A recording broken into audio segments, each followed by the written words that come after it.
naku po, kumakalat talagang issue, nagba-viral, okay? Ito pong kay Jay, oo, kay Jay Banateros, mga kababayan ko. Ako, grabe talaga, no? Kung ako dito sa tao na ito, mga kababayan, sa totoo lang, no? Mahihiya na akong magpakita sa social media. Bakit po, no? Unang-una sa lahat, mga kababayan, eh, yung mga ganitong klase ng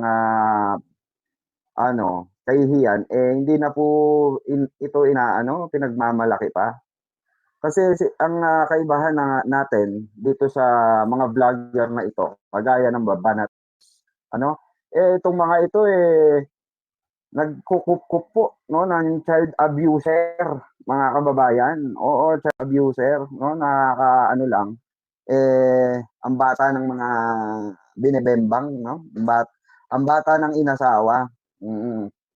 Well, marami naman ang gumagawa niyan sa iba't ibang panig ng mundo, pero hindi nga siya kumbaga hindi siya pupuwedeng ipagmalaki or hindi natin pupuwedeng sabihin na natural lang, hindi po natural 'yun.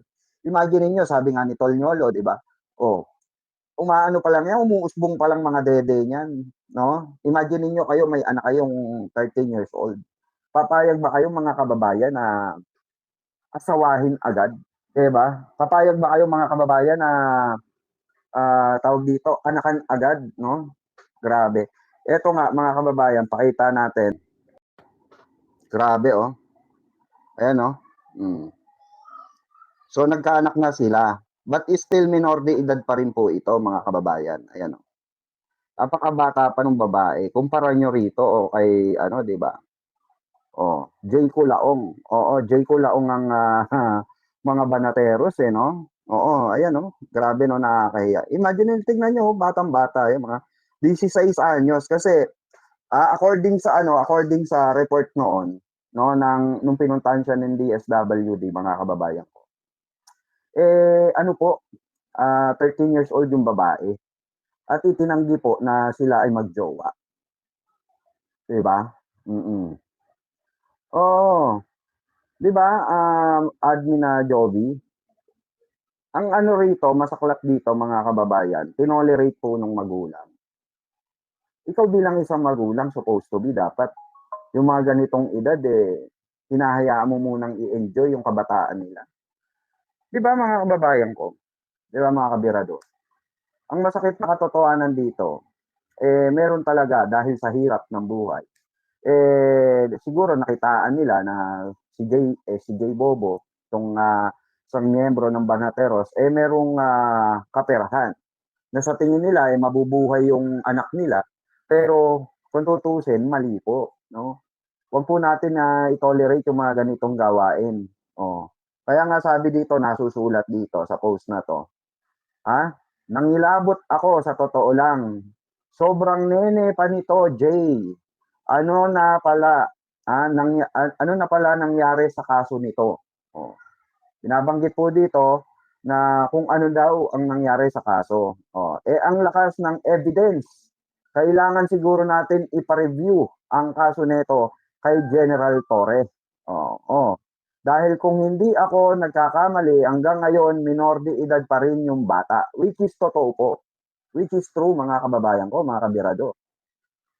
Minor de edad pa rin po itong batang ito dahil 16 pa rin po. For example, no? 13 siya nung inilabas itong issue na ito. Ngayon bumalik after 3 years, okay? So 16 pa lang. Ipagpalagay na natin 17 years old. Minor de edad pa rin, mga kababayan. Iligtabi pa rito, no?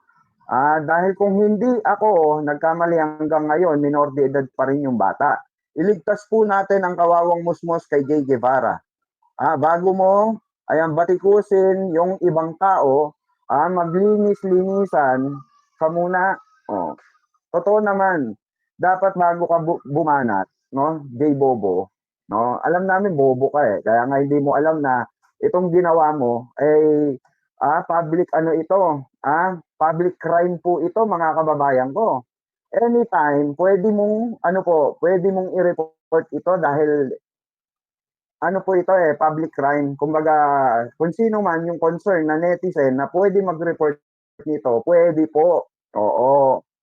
Kaya nga po ang balita natin, mga kababayan, may a-action na po regarding on this matter. Ah?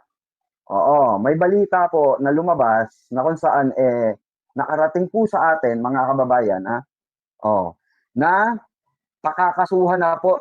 Oo, rekta na po, no? Itong ikakaso kay J. Guevara, mga kababayan. Hindi po inggit.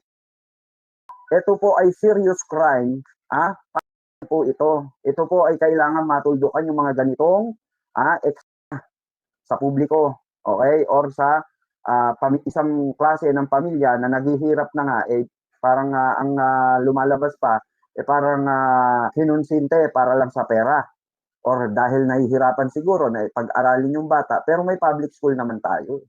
Di mo na kailangan pa na di ba? And according nga dun sa balita, pinag-aaral nga raw nito ni Jay, tong asawa niya, tong kinakasama niya. Hindi pa sila pwede ikasal, mga kababayan, dahil nga minor de bata. Okay, maka-question siya dyan.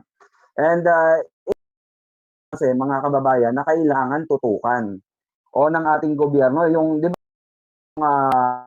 nilabas ang DSWD na mga report regarding diyan na pabata na ng pabata yung mga nag-aasawa ngayon. At kasama po itong ginawa ni J. Guevara na 13 years old, no, ginawa, pinagsamantalahan yung murang kamusmusan nung bata. Hindi po dahil sa gusto mo lang, hindi dahil gusto lang or may gusto sa iyo yung babae, yung batang babae, samantalahan mo na. Okay? Meron po tayong batas laban diyan. Okay? Meron po tayong batas na nagawa diyan. Ang ating ating constitution regarding sa women's and children. Okay? Again, women's and children. So, yan po ay dadalhin po yan sa DSWD. At irerekta po yan ng DSWD na makasuhan agad. Oo. Hindi natin malaman kung iaano po sa NBI. Okay, hayaan ng NBI at yan magpa-file o idedirekta sa piskalya. Because pwede naman pong i-direkta yan sa piskalya, rekta na agad, as in rekta na agad. Kasi nga po, it's a public crime. Okay? Ano po yan? Tahasan pong pang-aabuso sa kapwa mo na nasa murang edad, pinagsasamantalahan mo. Naku po, J. Guevara, humanda ka ng kumag ka. Diba? Dahil ito hindi serious ito hindi birong ito kaso ito ito as a serious crime.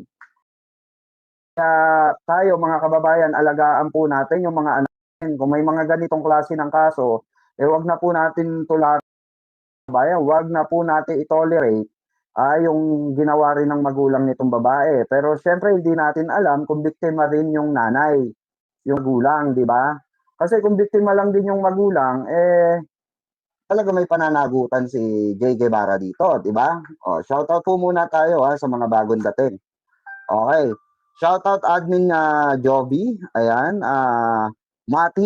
Matilde, Fernando, Sol de la Cruz, ayan, Ami, Nimura, ayan. So ayun yung sa mga, meron ba mga taga-Japan dito? Abangan nyo po kami diyan sa Japan, mga kababayan, ayan. Bengador goes to Japan.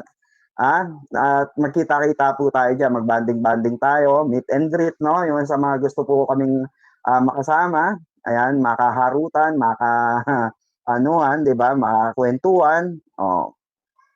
Magkita-kita po tayo diyan sa Tokyo. Okay? Syempre, utang muna kay Mike Cervera. Kaya na ni Boss Mike yan, di ba?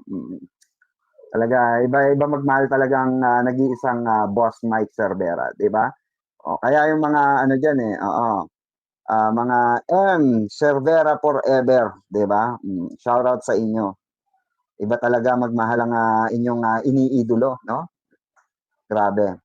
So, isa na nga, di ba? Admin Joby, isa na ang masasampulan mga kababayan dito sa ano na ito, kaso na aabangan natin 'tong kaso na 'to. So itong kaso na ito mga kababayan ay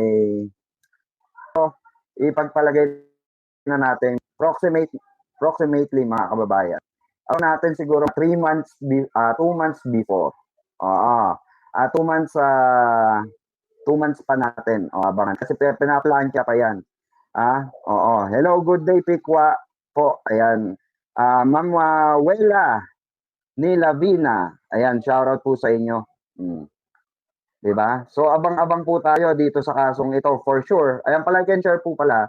I'm sure mawiwindang. Oo, si JG Barra nito mga kababayan. Mawiwindang po dahil meron na pong ebidensya at mga matitibay na ebidensya laban kay JG Barra. Don't worry, we will love you too. Ayan, salamat po, salamat no, Admin Joby. Welani, ayan. Lavina, shout out. Ayan, mga Cereza Force, ayan, shout out po sa inyo, ha? Sorry, I call you Pikwa po.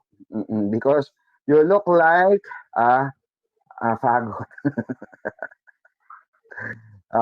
Sol de shout out.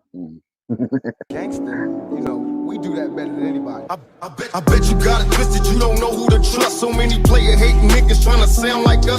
Say they ready for the front, but I don't think they know it. Straight to the depths of hell is where them cowards going. Well, all you still down, nigga, holler when you see me. And let these devils dissolve for the day they finally free me. I got a caravan of niggas every time we ride. Hitting motherfuckers up when we pass by. Until I die, live the life of a boss player. Cause even when I'm high, fuck with me and get crossed later. The